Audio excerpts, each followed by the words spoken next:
বাবুর খাওয়া হয়ে গেলে ছাদে কাপড়গুলো শুকিয়েছে তুললে আসো, আমি গাটা ধুয়ে আসি। ঠিক আছে মা। সালমা তুমি?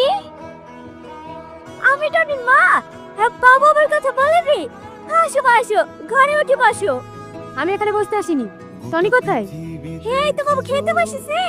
হ্যাঁ বাবু, সালমা এসছে। এইদিকে কোথাও এসছিল নাকি? আমি প্রিয়দিনের বাবুকে বলি তোমাকে নিয়ে আসার কথা। হ্যাঁ বাবু নিয়ে আসতে চাই না। তুমি একা একা চলে এসছো, খুব ভালো করেছো।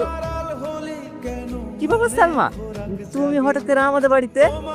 আমাদের গ্রামে কাউকে অ্যারেস্ট করতে এসছো নাকি? হ্যাঁ, তোমাকে। তোমার না, তুই সবসময় আর কি মারা।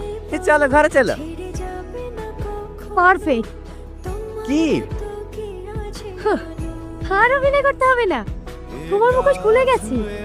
ইউ